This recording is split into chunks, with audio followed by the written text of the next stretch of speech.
Good evening and welcome to the Village Board meeting for the Village of Pleasantville. Today is Monday, February 24. If you are watching live on Monday, February 24, we encourage you to call in if you have comments or questions. Our call-in number is 769-1677. As always, you can watch us on PCTV, Cablevision Channel 76, Verizon Channel 36, and you can also pick up both on-demand webcasts as well as a live webcast at pctv76.org. Couple of dates to be noticed. Our next scheduled meetings, which are more frequent in the month of March as we begin the budget season. The next work session is Monday, March 3 at 7 p.m. And then we have regular sessions as well as work sessions on Monday, March 10 at 8, work session at 7, Monday, March 24 at 8, work session at 7, and Monday, March 31 at 8 p.m., which is a special meeting added to the schedule to deal with some scheduling issues, which is a public hearing on the proposed fiscal year 2014-2015 budget. That will be posted on the web in draft form somewhere around mid-March, and we'll let you know exactly when it does get posted. We will then go through the next 4 or 5 weeks of work to go through it and modify it, leading towards its adoption prior to the end of April. Other dates for your calendar are Tuesday, March 18, which is the village election. There are 2 trustee seats open. Mindy and Brian are both have terms that are expiring. Brian is retiring. Mindy is running again, as is Steve Lord, who's here in the audience. The deadline for filing petitions has passed, and they are the only 2 candidates for the 2 slots on the village board. Nonetheless, we still encourage you to vote on Tuesday, March 18, second floor right here in this room. Right, Judy? Judy, could I just add something? Is that you're not getting machines, right? We're not spending the money to get machines. Because I know some people have asked me about that. Like, why do we have to go to the expense when it's an uncontested election? Or some of them asked me, why do we even have to vote? But I said, we have to vote. It has to be the process. Some things we legally have to do. Right, and that's one of them. You have to vote. Yes. But ask the Ukrainians. yes, that's right. That's a good point. But one of the things we had talked about is that you're just doing a paper ballot. So they'll be having to fill in the little dot like you would the normal ballot. It's just not going through a machine. Well, yeah, and they are a paper ballot, but they have to be in the format right. as if they would go through a scanner machine. Right. So there is, while I did order much less, so it's much cheaper, there's still an expense to get those special ballots made. But it's less of an expense that we're not getting the machines as well. But we still have to hire the election officials that are there. That's another law that you cannot break. So, all right, thank you for that. 3 other dates to add to your calendar. Pleasantville Day, Saturday, May 17, Fire Department Parade, Friday, May 30th, and the 10th Annual Pleasantville Music Festival, Saturday, July 12th. So those are 3 dates to add to your list. We'll be worried about how hot it is. So we have a guest tonight, Jeff Econom, our Superintendent of Public Works. Jeff has been at the helm of an extraordinary venture in this extraordinary season of weather. And we welcome you, Jeff, to talk about all that you've done. But before you do that, let me just say on behalf of the board and on behalf of the community what a really great job you and your team have done. I've received lots of comments to that effect. Obviously, it's been an extremely tough winter, and there are tough situations all the way around, but confronting the challenges you have, I think you've come through with flying colors, and it's very much appreciated. Well done. Well, thank you. That's one of the reasons I'm here. I wanted to personally give thanks to my crew down there. They're an outstanding bunch of guys. They've put in a lot of hours, put in a lot of time. We've been through, 36 hours straight at times, and the guys have always, had a good face, good time. As rough as it's gotten, they've done an outstanding job. So I personally wanted to thank them and thank you for your support. Also, basically, I'd like to say to the residents, I know there was a lot of questions, comments that came out with regards to snow being pushed on sidewalks. I'm going to say I'm sorry, but unfortunately, there is no place for us to put the snow. It has to go somewhere. We try to go as slow as we can, but with that amount of snow, sidewalks did get buried, and I do apologize for that. But I think we all have worked through that in good spirits. And then the other issue, which I still have some work on, is getting the word out when we have to cancel recycling and canceling garbage. Our main priority out there is to maintain the roads. So we try to keep sanitation, keep recycling going. Sometimes it's the last minute call. The other day when we had that ice storm, we thought it was going to stop. The radar said it was going to stop. We got hit at the last minute, and I just couldn't put the trucks out there on an icy road. So, but what we did, we put it out there that we did have an extra truck in the yard, and we kept the yard open, for a longer duration. We've been doing that for the last few weekends. So we've been trying to catch up with that. Just to give you a little update of where we are, surprisingly enough, at this date, we budgeted $65,000 in overtime. To date, we're about $60,000 we spent, so we're a little bit under budget. So Don't let the snow gods hear that. You said that too quickly. no, I'm just the equipment. All our equipment is in good shape, thanks to the mechanics. They're a great bunch of guys. As you know, salt has been an issue this year. We're a little over budget on salt. Where basically we had budgeted roughly 45. I appropriated from my equipment line to bring it up to 60,000. To date, we're about $91,000 spent in salt and sand and calcium. But you'll be happy to know I'm on a first-name basis with the salt company. As of today, our shed is 100% full, so we are ready. Hopefully we don't get anything next few days. We're talking a few inches, and then Tuesday and Wednesday there'll be a salting event, but we will be prepared. We have enough material for that. So, and again, I just want to say thanks to my guys. Yeah. Well, again, thanks to you and thanks to all your team.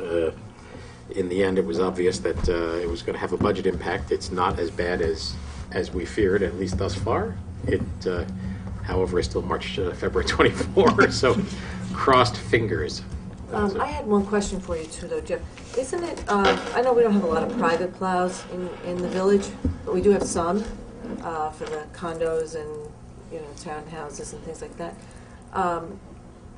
It's against the law, isn't the vehicle traffic law in New York State to push the snow Into the street. this driveway into the street? It And is. I know I saw that happening on Broadway a little bit, which causes, it's against the law for a reason. It's a hazard and causes more issues for you. Has that been a problem, or maybe It's- just remind people that's not what you're supposed to do? It's been a bit of a problem. We do have a code enforcement officer, and he does go out and he will notify people, and Okay. we have ticketed people.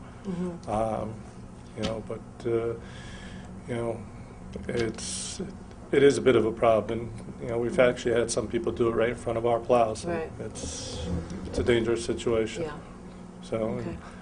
if we've woken anyone up during the night, we do our night cleanups. We come in at midnight and do the cleanup in the downtown and the village area. So we'll basically work from midnight the night before till 3:30 the following day. Yeah, So, I've heard yes. you out there too.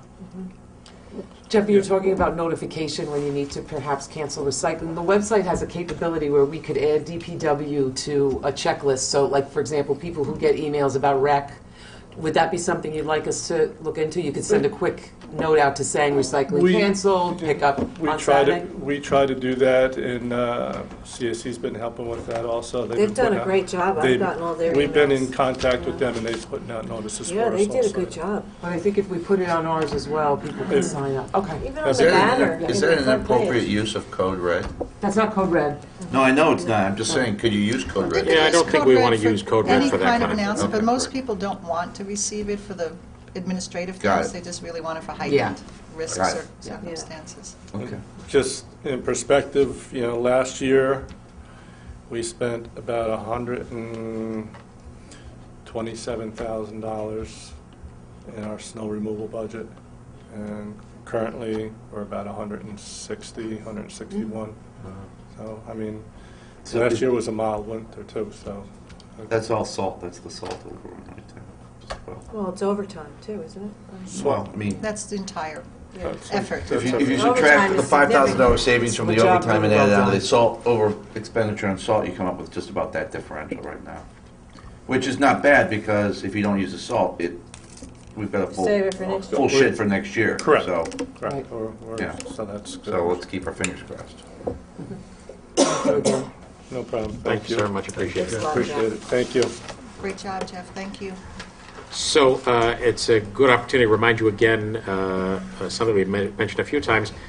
All residents and businesses actually in the 10570 zip code should have gotten our postcard within the last couple of weeks about the Code Red emergency system that we have subscribed to.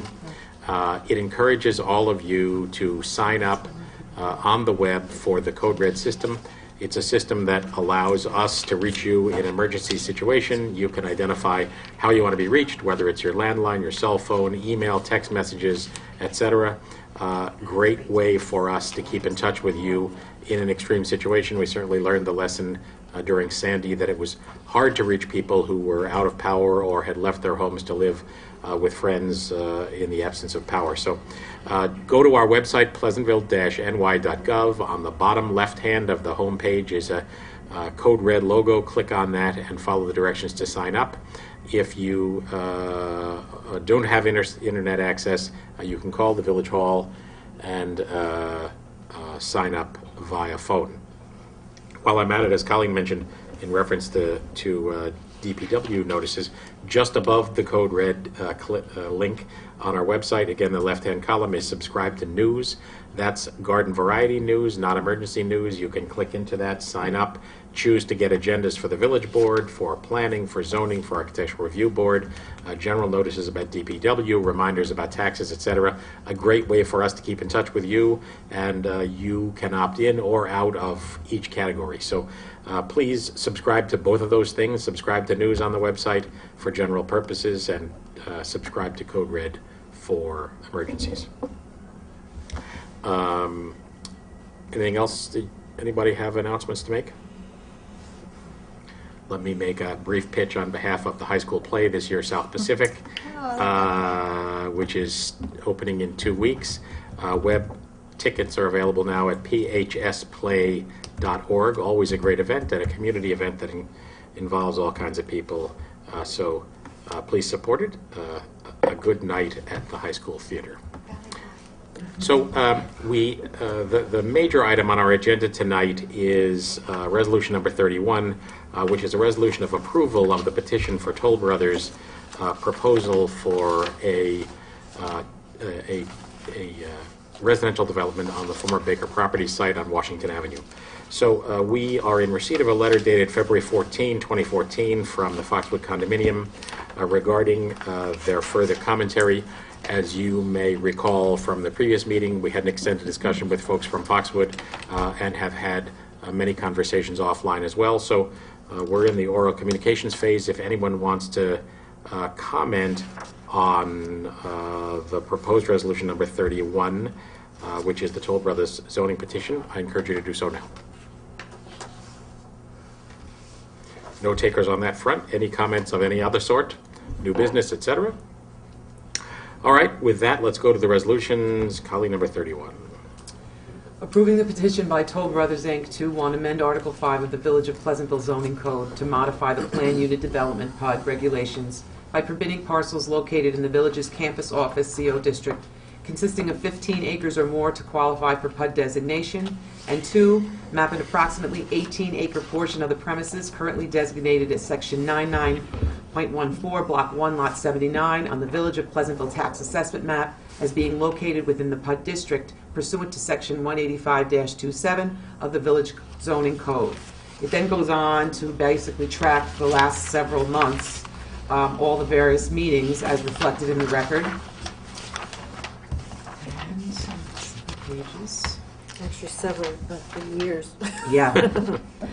Now therefore be it resolved that the Board of Trustees of the Village of Pleasantville hereby grants the petition subject to the following conditions. A, the applicant shall pay all outstanding consultant review fees in connection with Board of Trustees review of this application.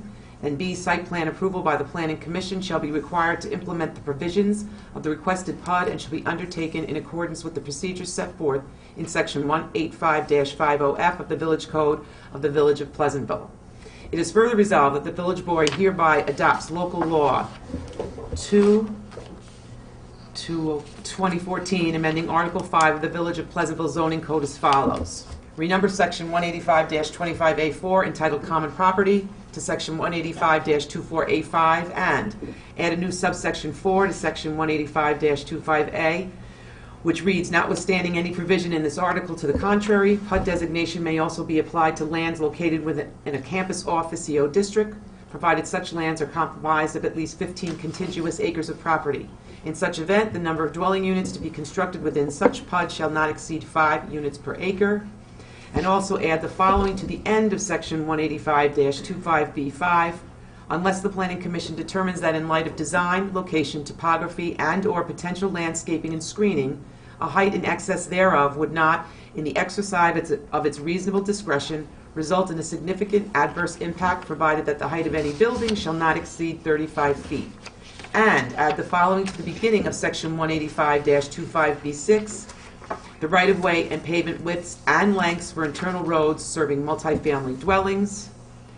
And it is further resolved that the Village Board hereby adopts Local Law 22014, amending the Village of Pleasantville zoning code pursuant to Section 185-58, so as to amend the zoning map of the Village of Pleasantville as follows.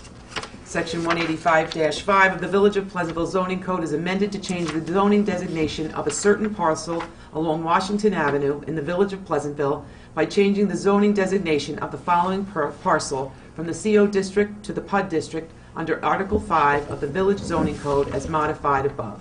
Section 99.14, Block 1, Lot 79, and it is further resolved that these adopted local laws shall not become effective upon filing, shall become effective upon filing with the Office of the Secretary of State. Is there a second? Second. Thank you for that yeoman service there. As Colleen reported, the resolution recaps what those of you who have been with us this whole way know, and that is that this process began back in September 2012. We're now in February 2014. We have had detailed and extensive discussions, not only with the applicant and their consultant teams, but with our consultant, Susan Favate from BFJ Planning, Joel Sachs, our village council, our own DPW people, the Pleasantville Fire Department, as well as multiple other consultants, including engineering consultants retained by BFJ as subconsultants to them. That brings us to this vote. As I mentioned, we received a follow-up letter from Foxwood after our last meeting and have considered it. The resolution that we have up for vote is not changed in the ways they sought, because we believe with genuine conviction that the proposal that's before us is appropriate for vote as it stands. So given the level of interest in this, let's have a roll call vote. Colleen? Aye. Mindy? Aye. Jonathan? Aye. Brian? Aye. And I vote aye. Motion passes unanimously. So there are representatives of Toll here tonight. I want to welcome you to the next step of this venture, which will be site plan review before the Planning Commission. But I can tell you, speaking personally, but I think I can speak for all of us, we are happy to have Toll here, happy to have had the sometimes contentious but always cooperative process that we've been through so far. I think we've produced a project that is a benefit to you and a benefit to the village, and that's what we are all here to do. So thank you for that. Thank you all. We appreciate the time and the effort you all put in, and we know we still have more work to do, but we look forward to completing the process. Likewise. However, it's off our docket now. You got it. Somebody else. We got other fish to fry now.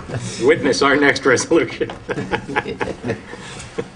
Mindy, number 32. This is a resolution to schedule a public hearing amending Chapter 185 zoning to add a new article, Scheduling 6-A, I'm like, Roman numeral V1, entitled Eldercare Community Floating District. This is resolved that the Board of Trustees hereby authorizes the village clerk to note a public hearing for Monday, March 10th at 8 p.m. Prevailing time, Village Hall, 80 Wheeler Avenue, Pleasantville, New York, to hear comments as it pertains to a local law amending Chapter 185 zoning to add a new article, 6-A, entitled Eldercare EC Floating District as follows. And it's as stated in the record, which covers a statement of intent and objectives, the inclusion within the Eldercare Floating District, locational criteria, permitted use and density standards, optional features, amenities and services, occupancy, density, site and structural requirements, pardon me, and That's it. refuge That's it. collection, all of those stated in the site and structure requirements. Is there a second? Second. So again, just to recap, this is the posting of the legally required public hearing about the proposed zoning amendment for the Benchmark Senior Assisted Living Project on the Methodist Church site on Bedford Road near Maple Hill. So we are posting that public hearing for Monday, March 10 at 8 p.m. Anybody who has something further they would like to add to the record or wishes to restate their further comment is invited on Monday, March 10 at 8 p.m. Is all in favor? Aye. Aye. I don't know if you had a second, did you? We did. Yeah, I did. Okay, Yeah. I'm sorry, I didn't hear. Motion approved. Guess you haven't gotten rid of me yet. Have a good night. You Take too. a night. Needed to be here. Jonathan, 33. Yep. Resolved that the pre-check register dated February 24th, 2014, covering pre-check numbers 77319 to 77397 have been reviewed and they are hereby approved for the general fund expenditures of $216,386, the water fund $135,600, refuge $22,593, capital fund $2,515, trusted agency $11,127 for a total of $389,227.93. Is there a second? Second? Comments or questions on the check register? All in favor? Aye. Aye. Motion approved. Brian, number 34. Resolved that the Board of Trustees has reviewed the minutes of the meeting held on Monday, February 10th, 2014, and they are hereby approved. Is there a second? Second. Comments or corrections? They were long minutes. I actually saw one on page 1 where you say Mayor to Chair that the New York State Controllers, it should say Controller's Office has a system, so I'm going to add that. Okay, then I have a correction. That Might have a few. at one point you said underlining and it should have been underlying, but I can't quite find where it was again. So Okay. I'll give that back to you. So certainly the Thank you substance of it for was being correct. here. These minutes included the extended conversation with folks from Foxwood about the Toll Brothers proposed zoning amendment. All in favor? Aye. Aye. Motion approved. Colleen, 35. Resolved that the Board of Trustees hereby authorizes the village administrator to sign the agreement with Tyler Technologies for a Munis software program as per the terms set forth in their agreement dated February 19, 2014. Is there a second? Second. So this Tyler Technologies is the software company that produces Munis, which is our accounting package. It's quite a bit more than just an accounting package, also used for water billing and budgeting and a whole bunch of other things. So Patty you want to just recap this? I mean, we have an annual, in essence, an annual cost of about $50,000. Yeah, what we were asked to consider was a renewal, a 3-year renewal with an increase in the first year of 4.5%. Mary and I negotiated a 4-year renewal with a 4% increase in the first year only. So we got an extra year on the end without any increases, and these are the modules that we use. We didn't add any for- modules this year? No, nothing, well, no, we bought it last year. Right, so So- we didn't add anything new? Nothing new, Okay. no. The purchase So- orders was the latest one Right. that we acquired. Just, thought I remembered just to something there. recap, we use it for our basic accounting, our accounting of fixed assets, project and grant accounting, purchase orders, payroll, human resources management, accounts receivable, New York delinquencies, tax billing, utility billing. It is also the system used for citizen self-service. That's the system when you log in at our website at pleasantville-ny.gov. You can query your tax or utility bills. Munis Crystal Reports, which allows us to create customized reports, as well as a bunch of forms processing and the like. So this anticipates the discussion we had 6 months ago about adding the purchase orders and moving to an increasingly paperless workflow. As it is, Munis, I mean, Mary and I look at this a little differently, but Munis really takes the place of probably 2.5 full-time equivalent employees. Really? You know, the utility Do we is have to pay fantastic. Munis a pension? No, but, you know, I mean, automation has really changed, you know, the finance Well, that's department's work considerably. But then again, it comes at a price, and it also still requires some segregation of duties. So we can't get, you know, we can't automate to the point of extinction, you know, for lots of good reasons. But Munis has really taken, And it still is the it's only taken a game very in town. labor-intensive process and really has, you know. It's the only game in town still. No, it's not there are other packages, but once we're invested, it's almost impossible to Can't change. Right. Hard to change separate prices, now. so. It'll cost too much And are money. they cheaper at all? I don't know that. I mean, we don't even look, because KVS is probably the competitor, but they don't have all of the Right. packages that Right. Munis has. Okay. Well, I can certainly say, especially in Mary's hands, I think we're gaining a tremendous amount of benefit from it. So, and Mary and They're headed to and that her conference, staff, aren't they? right? Yes, they'll be going out April. More, In April. Mary and Noreen Reagan, our deputy treasurer, have, and Pam Hoffman before her, have been very attentive to taking advantage of the capabilities of the software. So, all good stuff. So, all in favor? Aye. Motion approved. 36. Resolved that the Board of Trustees hereby authorizes the village administrator to sign the agreement with Danziger and Markoff LLP for the Gatsby 45 actuarial services as per the terms set forth in their agreement dated February 18th, 2014. Is there a second? Second. So, Patty, this is our now audit-required that's right. actuarial review to determine the value of post-employment benefits. Yeah, we've been involved in this now for several years. It's time to renew our We agreement. started off at Gatsby 1. It actually is coming in a lot cheaper than the original agreement. It's about $2,000 less than last year's because Oh. they have our database, and now So it's it's just a matter of updating. so- $3,250. Right.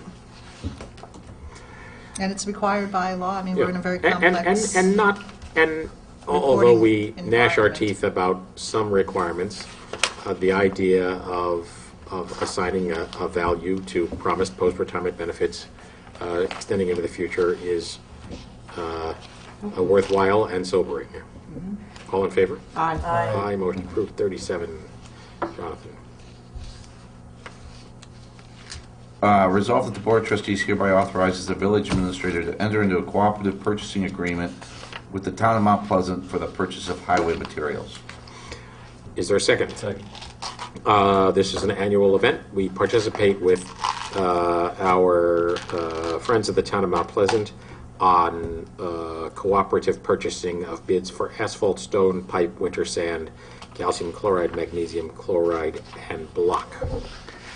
That's considered shared services to the state? Sure it is. Governor Cuomo would Absolutely. consider that as part of his new Yeah, except it's existing shared services. So? I'm not sure that that doesn't So we need to qualify. cancel it So and because, redo it. Yeah, yeah, right. because we've been doing it forever, it doesn't matter. We'll just add toilet paper to it, it'll be a brand new IMA. All in favor? Aye. Aye, and thank you again to Pete Ciliano, Highway Department in Town of Mount Pleasant.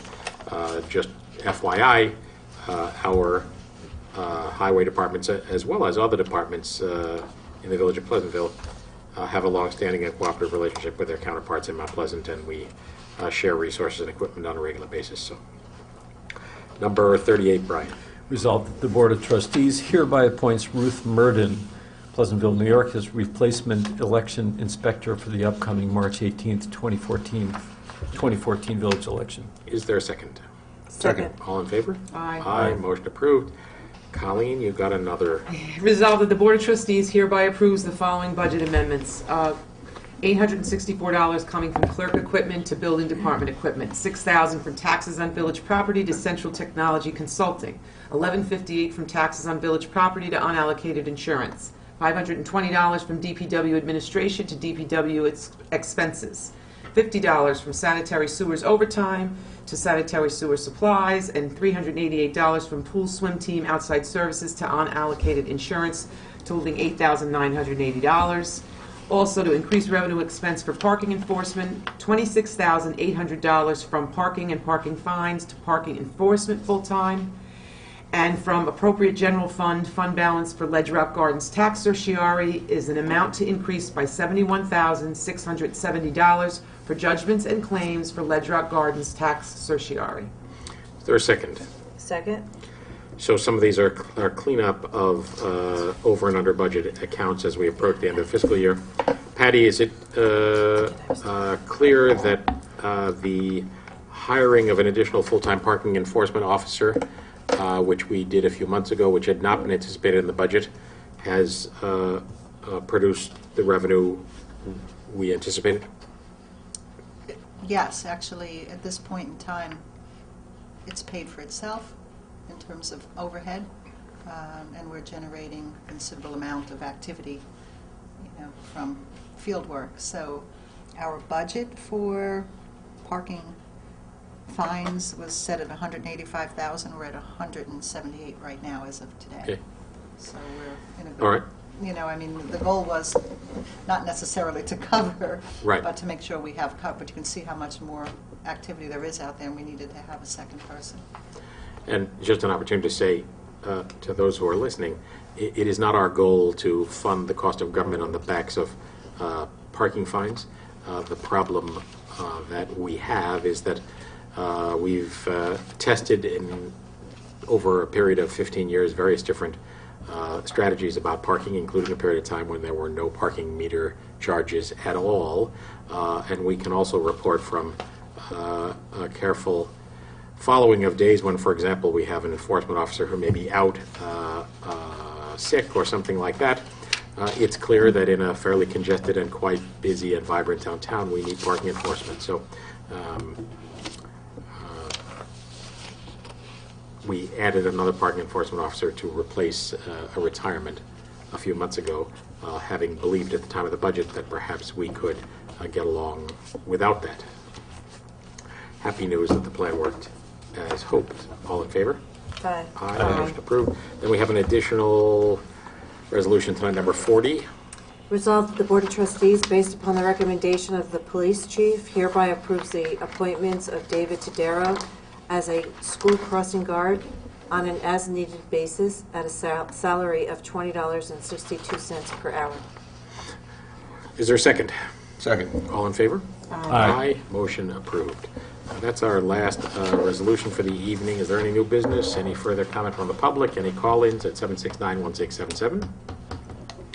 I mentioned at our last meeting that I had just come back from Albany and gotten the drill on a number of the budget proposals that have been forwarded by the governor and are now under consideration as Albany gnashes its teeth about the forthcoming fiscal year budget.